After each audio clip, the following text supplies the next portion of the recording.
Okay, so I gotta admit something to you. I follow thousands of educators on social media. If you wanna follow me, it's down in the YouTube description if you're watching this on YouTube. But there is one account that I follow, and it's called the Happy Teacher Movement or something like that. And thank God for it, because if it wasn't for that, teachers on social media, and please don't take this personally because I'm a teacher and I get it, it's really depressing.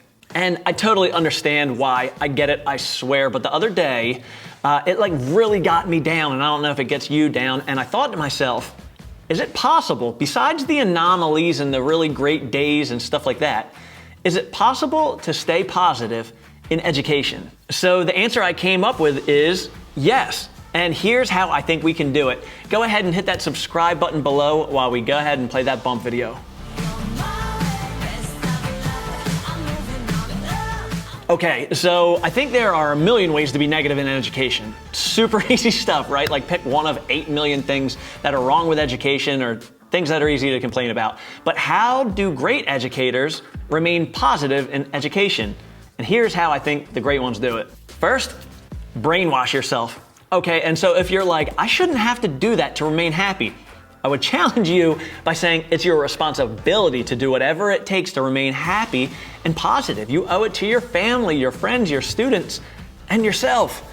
So read great positive books all the time. Listen to great encouraging podcasts all the time. Sometimes when I get in a rut, I listen to really offensive stand-up comedy on Spotify because it gets me laughing.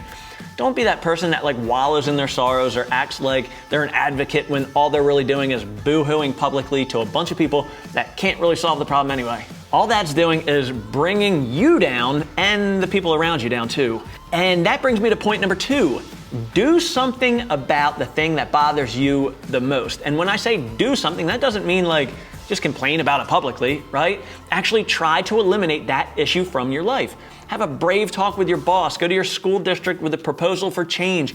Run for school board, for heaven's sakes. Take a course to get better at the thing that's been the bane of your existence. Just don't let it fester anymore. Take an axe to that damn tree. Don't just complain about it. It is bringing you and your life down.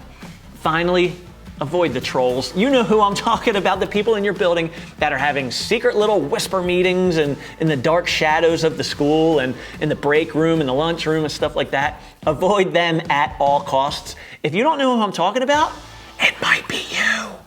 If you're thinking, those people seek me out. So with a voice like a friend, recommend that they take action. And then run. Run really fast, run far away, and find somebody positive in your school to hang out with. Again, you owe it to yourself and everybody else in your bubble of influence.